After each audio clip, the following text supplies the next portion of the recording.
심리학에는 크랩 멘털리티 효과라는 용어가 있다. 어부들이 개를 잡아 그냥 산채로 바구니에 던져 놓는 것에서 유래한 용어다.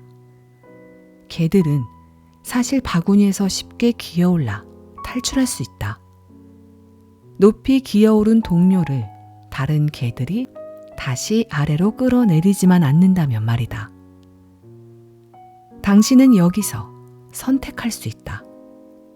아무런 도전도 하지 않고 다른 개를 방해만 할 건지, 조금 오르다 쉽게 좌절할 건지, 아니면 끝까지 기어올라 결국 바구니를 탈출할 건지.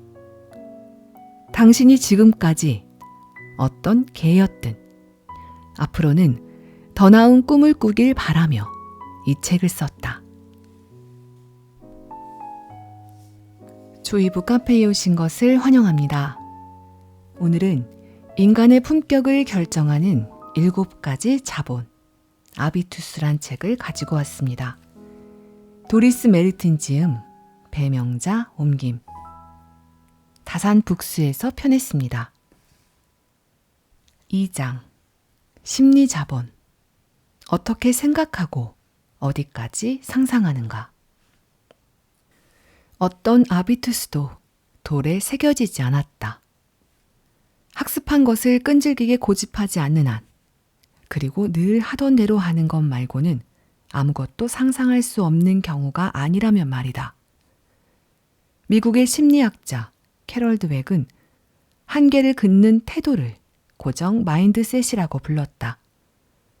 고정 마인드셋을 가진 사람은 나는 원래 수학을 못해 라고 확신하는 고집스러운 어린아이와 같다. 인간은 선천적으로 특정 능력을 타고나며 그 능력은 살면서 거의 변하지 않는다고 믿는다.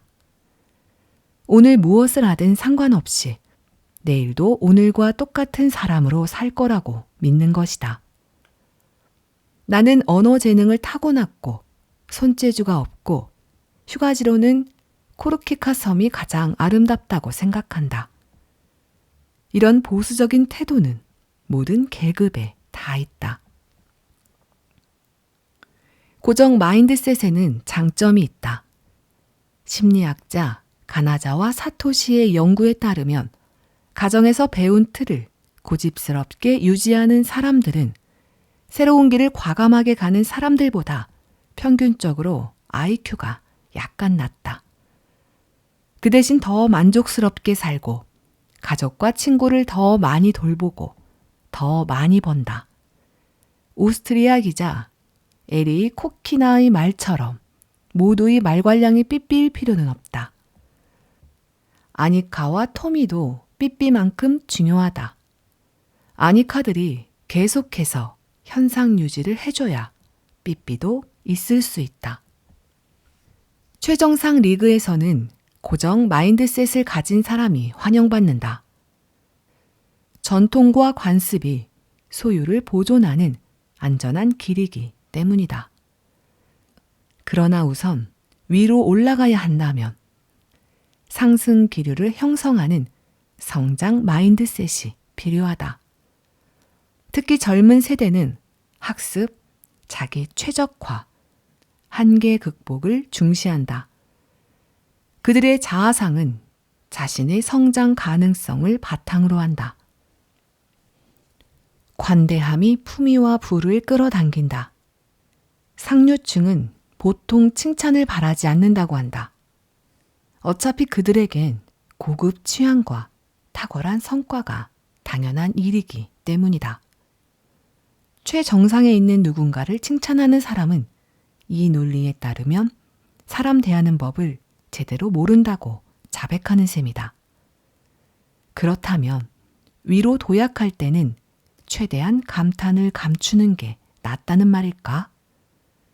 재산이 10배나 더 많은 동호회 친구에게 강연회의 성공을 빌어주면 불편해할까? 정말 그렇다면 슬픈 일이다. 에티오피아의 왕자 아스파워센 아세라트는 자신의 베스트셀러 매너에서 칭찬을 저속하다고 보는 주장을 비판하며 그것은 자율적인 감정을 억압하는 행위라고 지적했다. 전적으로 옳은 지적이다. 하지만 칭찬에는 교묘한 암시가 숨어 있다. 칭찬하는 사람은 칭찬하는 대상과 자신을 같은 수준에 둔다. 폴리에스테르 스카프를 맨 사람이 부자 친구의 캐시미어 원단을 칭찬하는 건 살짝 기이해 보인다. 그러나 지위나 경제력 차이가 감사, 존중, 감탄의 표현을 금지하진 않는다. 아일랜드 작가 오스카 와일드는 늘 그랬던 것처럼 여기에서도 정확한 지침을 준다. 칭찬은 향수와 같다. 향을 내되 코를 찔러서는 안 된다. 감탄과 인정은 섬세한 감각이 필요하다. 4장 지식자본 무엇을 할 수 있는가? 돈을 다루는 방식이 품격을 결정한다. 돈은 좋다. 오래된 돈은 더 좋다. 대를 이은 부자들은 재산만 물려받는 게 아니기 때문이다. 그들은 돈을 투자하고 운용하는 방법을 저절로 배운다. 직장 생활을 시작해 서서히 소득을 늘려가는 사람은 주니어 컨설턴트, 시니어 컨설턴트, 파트너로 승진하면서 자연스럽게 더 고급스러운 라이프 스타일을 누린다. 상위 10%의 4분의 3이 적어도 50세이고 그들 중 40%가 벌써 퇴직 생활을 한다. 다시 말해 그들에겐 돈에 익숙해질 시간이 많이 남아있다. 그들은 큰 돈을 안정적으로 잘 다룬다. 하지만 행운이나 우연, 이상한 방식으로 벼락부자가 된 사람은 갑자기 많아진 돈을 다루기가 훨씬 힘들다. 이때 그들의 전형적인 패턴이 나타난다. 금시계, 화려한 파티, 고급 세단, 명품 옷. 20년 노동 끝에 소규모 공장을 히든 챔피언으로 도약시킨 기업과는 다르다. 미국 심리학자 스티븐 골든 바트는 예기치 않은 금전적 행운이 낳는 심리적 결과를 벼락부자 증후군이란 단어로 요약한다. 갑자기 많은 돈이 생긴 사람이 옛날 관계를 쉽게 잃어버리는 현상을 뜻한다. 벼락부자들은 과하게 소비를 하거나 심하게 인색해지기 쉽다. 또한 옛날 친구들로부터 소외되고 새롭게 속하게 된 부자 그룹에서도 겉돌아 사회적으로 고립된 기분을 느낀다. 처음에는 다 어렵기 마련이다. 부유함에도 학습이 필요하다. 펜디 가방, 페라리, 별장은 마음만 먹으면 살 수 있지만 멋진 상품이 엘리트의 삶을 보장하진 않는다. 오래된 돈은 새로운 돈보다 점점 더 미묘하게 존재감을 드러낸다. 드라마에서 보는 것과 달리 상류층 대다수는 자신의 부를 조용히 누린다. 장인의 손길이 느껴지는 고품질 명품을 높이 평가한다. 불을 교회 종처럼 꼭대기에 달아 크게 울리지 않는다. 조금만 싼 티가 나거나 특히 방금 산 것처럼 새 것이면 금세 정체가 탄로난다. 너무 티를 내는 사람은 아직 게임 규칙을 이해하지 못한 것이다. 부자로 인정받으려면 그에 맞는 품격을 갖춰야 한다.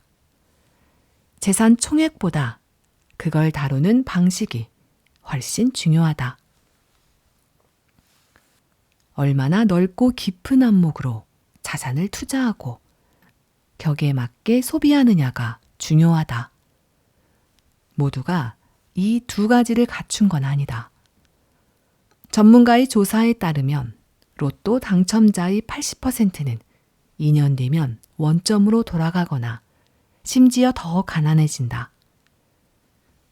수학자 크리스티안 프리츠는 성공의 길은 과정이지 이벤트가 아니다. 라는 문장으로 이 현상을 깔끔하게 설명했다. 부자들이 구매력보다 자기 결정권을 더 중시하는 까닭을 빌 게이츠가 간단히 설명한다. 나는 사람들이 수십억 자산을 원하는 걸 이해할 수 있다. 거기에 실체적 자유가 있기 때문이다. 그러나 화건하건대 그 이상을 가지더라도 햄버거는 다 똑같은 햄버거다. 이 슈퍼리치의 발언은 일부러 꾸민 말일 가능성이 있다. 천박한 물질보다 비물질적 가치를 높이 보는 것이 당연히 더 멋져 보인다. 하지만 억만장자가 아니더라도 경제자본이 삶의 위험을 줄이고 인격을 발달시키고 마음에 드는 프로젝트를 실현할 수 있게 하고 자녀에게 탁월한 출발 조건을 제공하는 건 사실이다. 돈이 주는 자유는 감정에 긍정적 영향을 미칠 뿐 아니라 아비투스에도 막대한 영향을 미친다. 수없이 인용된 자유로운 시간 재량권은 사고와 행동을 바꾼다. 어느 정도의 재정적 완충제를 가진 사람에게 노동은 선택의 문제다. 초등학교 교사는 수업 시간을 줄일 수 있다. 경영 컨설턴트는 덤핑 가격에 강연을 계약하지 않고 자신의 능력에 맞는 보수를 요구할 수 있다. 진짜 부자들은 세계를 구하기 위해 직접 재단을 만들어 동참한다. 정부나 세계보건기구와 별개로 그들은 가장 전망이 좋다고 생각되는 접근 방식에 중점을 둔다. 위로 도약하려면 우선 자립부터 해야 한다. 경제 자본이 많으면 유연성도 높아진다. 경제 자본은 나머지 6 자본보다 더 간단하게 당신이 원하는 것과 교환될 수 있다. 예를 들어 자기 개발을 위한 추가 교육, 졸업장, 문화생활, 벽에 걸린 예술품, 주름 없는 얼굴, 스포츠 등 그 가능성은 무한하다. 1. 돈을 조용히 넣어두지 마라. 투자 상담을 받고 투자 가능성과 전략 정보를 최대한 많이 모아라.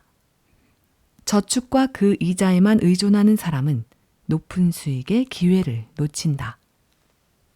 글로벌 컨설팅 회사 캡제미니에 따르면 독일의 억만장자는 재산의 약 30%를 주식에 투자하고 나머지 대부분은 부동산에 투자한다. 안전을 지키는 데는 대가가 따른다는 사실을 명심하라. 가장 인기 있는 기업에 입사하여 편안하고 부유한 삶을 누릴 수 있다. 그러나 고연봉 직장인이라도 무한한 부에 도달하지는 못한다. 세계에서 가장 부유한 10명은 모두 스스로 창업한 기업가다. 그들은 아마존, 마이크로소프트, 구글, 페이스북, 자라를 창립했다. 그들은 흐름을 거슬러 헤엄쳤고 모든 비판에 아랑곳하지 않고 기회를 만들어냈기에 부자가 되었다. 3. 당신의 재능과 관심을 이용해 창의적으로 부를 쌓아라. 어떤 사람은 전기 농사 부업으로 소득을 늘린다. 지인의 지인은 종종 결혼사진 및 가족사진 작가로 일한다. 또 어떤 부부는 몇 년에 한 번씩 좋은 위치에 있는 낡은 주택을 산다. 두 사람은 필요한 수리를 직접 하는데 까다로운 정신 노동을 요구하는 두 사람의 직업에 그런 육체적 노동은 균형 잡기 효과를 준다고 한다. 일단 임대를 주게 되면 주택의 가치는 명확히 올라간다. 4. 하류층은 돈으로 기본 욕구를 채우고 중산층은 풍요로운 생활을 누리고 상류층은 보존하고 투자하고 늘린다. 당신은 돈을 어떻게 다루는가? 현재의 단계를 명확히 인식하고 당신보다 한 단계 높은 계급의 절약 및 투자 습관을 배우고 익혀라. 5. 경제학자들에 따르면 경기가 좋을 때는 소규모 투자자들이 자산가들보다 높은 수익을 올리지만 경기가 나쁠 때는 대부분 더 많이 손실을 본다. 장기적으로 보면 자산가들이 더 좋은 결과를 낸다. 6. 재정 목표를 세워라. 여러 슈퍼리치들이 이를 강조한다. 그들은 월, 분기, 연간 목표를 명확히 세우고 어떤 이는 7년 계획도 세운다. 얼마나 많이, 언제까지, 어떤 수단으로, 다음 단계는 목표에 더 빨리 도달하기 위해 어떤 사람은 시각화 기술을 쓴다. 7. 돈을 목표로 보지 마라. 탐욕이나 인색함은 경제 자본을 늘리지 못한다. 당신의 인격 발달을 위해 재정적 가능성을 이용하라. 인생의 절반이 다 갈 때까지 기다리지 마라. 당신의 취미, 미디어 소비, 건강, 사회 참여가 지금의 재정 능력으로 감당이 되는지 정기적으로 점검하라. 이때 이미 한 걸음 앞서 있는 사람을 기준으로 삼아라. 그는 어떤 노력을 하고 무슨 말을 하고 무엇을 입고 무엇을 다루며 무엇을 단행하는가. 고급 아비투스는 단지 돈을 많이 가진 것, 그 이상이다. 8. 갑자기 큰 돈을 벌면 아주 기쁠 것이다. 그러나 아비투스는 새로운 상황보다 느리게 쩔뚝거리며 따라온다. 특히 초기에는 허황된 소비, 어리석은 투자, 잘못된 조언, 이 세 가지 요인이 사회적 상승을 방해한다. 그러므로 시간을 두고 천천히 부를 이해하고 돈을 안전하게 투자해야 한다. 갑자기 생활을 바꿔선 절대 안 된다. 처음에는 갑작스럽게 늘어난 돈을 뇌가 거의 감당하지 못한다. 뮌헨의 금융 코치 니콜레 루프에 따르면 2년이 기한이다. 그때가 되면 돈을 누리면서 의미 있게 사용할 수 있다.